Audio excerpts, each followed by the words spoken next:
PSBB kembali ya total tuh yang ketat, tidak transisi itu bagian dari perilaku masyarakat mungkin yang juga tidak disiplin.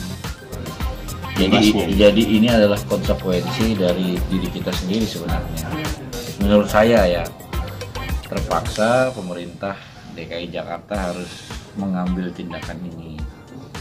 Nah, saya berharap PSBB ini PSBB ketat ya, apa sih total atau ketat? Balik awal lagi, mudah-mudahan nggak berlangsung lama. Ini bisa menyadarkan kita agar lebih disiplin lagi, lebih menjaga kesehatan. Karena saya kan sering bersentuhan dengan masyarakat tuh, sering kali itu masih banyak yang kayaknya lupa gitu loh ada pandemi gitu. Nah, ini menjadi keprihatinan kita semua. Tapi mau nggak mau kita harus dukung karena supaya penyebaran virus ini harus direm. Karena bahaya juga kita menunggu vaksin sampai akhir tahun kan masih September, Oktober, November, masih ada 3 bulan lagi. Nah, selama 3 bulan 4 bulan ini kita harus betul-betul lebih disiplin lagi. Ini sih pendapat saya. Ya. Dengan latar belakang Tommy yang dari dunia hiburan kan salah satu isi dari ininya ini adalah menutup segala kegiatan dunia hiburan. Itu kan seperti apa Tom? Jadi sebenarnya tidak semua hiburan kalau yang saya lihat. Kayak syuting gitu kan. Kalau syuting sekarang sudah mulai. Nggak, maksudnya akan kembali untuk tidak ada yang kerumunan. Nah gini, jadi tahu saya untuk syuting sendiri di lokasi outdoor ya, di Jakarta emang nggak boleh. Sampai kemarin tuh nggak pernah dibuka, nggak pernah dikasih izin. Tapi untuk yang di studio, tapi dengan apa namanya sekarang ya protokol kesehatan, social distancing itu sudah mulai berjalan secara perlahan. Tapi teman-teman syutingnya memang tidak di Jakarta, di daerah sekitar. Cuman dengan protokol kesehatan juga wajib pakai masker, flu dan lain sebagainya. Itu sudah mulai berjalan, saya lihat sedikit-sedikit ya. Cuman tinggal kemarin itu hiburan dalam bentuk konser dan kemudian bioskop itu, ya kan? Kayaknya bioskop jangan deh. Kenapa? Karena itu tertutup. Kecuali ada bioskop yang terbuka kayak di mana ya? Mulai itu ada di beberapa negara Eropa sudah ada yang bioskop mereka nonton dari perahu di danau kayak gitu. Jadi intinya sih, iya intinya ruang terbuka lah kita dukung. Tapi kalau di dalam ruangan, aduh ngeri juga kita gitu. Takutnya malah jadi klaster. DPR sendiri gimana nih? DPR Ada pimpinan DPR juga tuh. Ya, jadi pimpinan DPR sedang mengusulkan untuk di lockdown juga. Pertama karena sudah ada 5 tenaga ahli yang meninggal. Kemudian ada kasus baru Komisi 4 kan, mitranya. Kasus baru lagi di Komisi 3 ada 3 orang. Terus jadi sekarang di DPR per hari 2 hari ini ketat banget. TA tidak boleh nemenin ke ruang rapat dan lain sebagainya. Memang dikurangin orangnya. Tapi nggak di close ya? Belum, lagi diajukan oleh pimpinan agar di close. Karena kalau DPD sudah lockdown. Gitu. Jadi Komisi 6 aman kan Bang? Di komisi. Nah ini dia kategori aman karena kita belum melakukan tes rapid test. Saya takut juga ya. Yang kemarin yang ketahuan yang swab ya. Iya makanya harus kita rapid ini. Saya lagi ngusulin sama pimpinan supaya rapid dulu lah paling nggak. Tom, dengan adanya keputusan dari Pemprov ini dan juga pemerintah sebagai wakil rakyat ini, harapannya sikapnya seperti apa nih? Permintaan kepada pemerintah?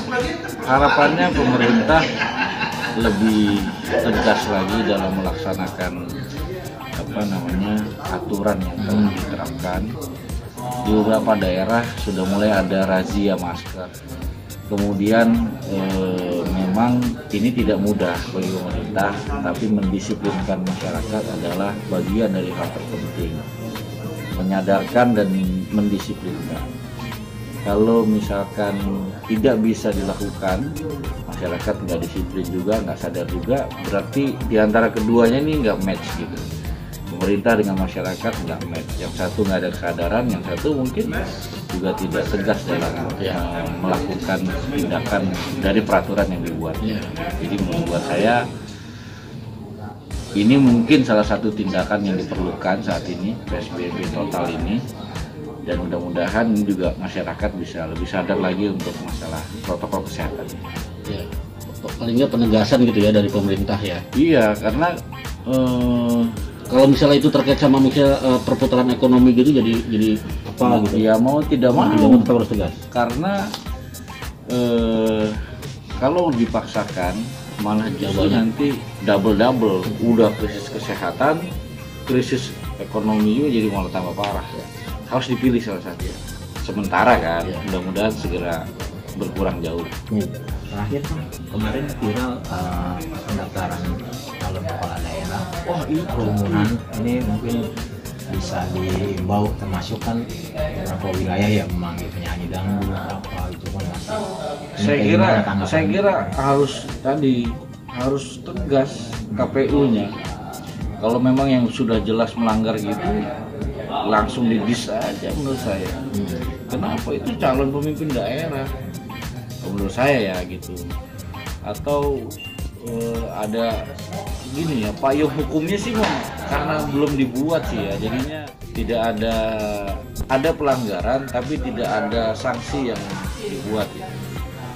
Jadi menurut saya buat teman-teman kepala daerah ini momentum, calon kepala daerah ini momentum untuk mereka memberikan contoh kepada masyarakat sebagai calon pemimpin daerah agar betul-betul ditunjukkan rasa simpatinya atau empatinya untuk ini loh, kita lagi masa pandemi, euforia boleh tapi tetap harus protokol kesehatan harus dijaga. Jadi jangan setelah viral baru sadar gitu, ya itu nggak boleh. Dan tadi Garda Bangsa juga melalui ketua Mas Tobi sosialisasi untuk dukungan kepala daerahnya, terutama dari calon PKB. Ya, ini kan sebenarnya bagian dari menggerakkan roda Garda Bangsa daerah agar teman-teman di sana itu bisa berkontribusi minimal pemikiran dari teman-teman. Karena kan yang namanya saat ini kampanye dalam masa pandemi itu butuh kreativitas yang lebih. Nah, kalau teman-teman sahabat Garda Bangsa, teman-teman muda di sana dilibatkan dalam pemikiran untuk bagaimana kampanye yang efektif di masa pandemi ini kan juga perlu gitu. Mereka juga udah ada formula belum kira kampanye yang tepat buat masa pandemi? Nah, ini sedang digodok sama teman-teman. Nanti kita akan mengeluarkan semacam tutorial yang akan kita bikin dalam bentuk video. Kira-kira ada beberapa poin yang nanti harus dilakukan oleh teman-teman. Oke.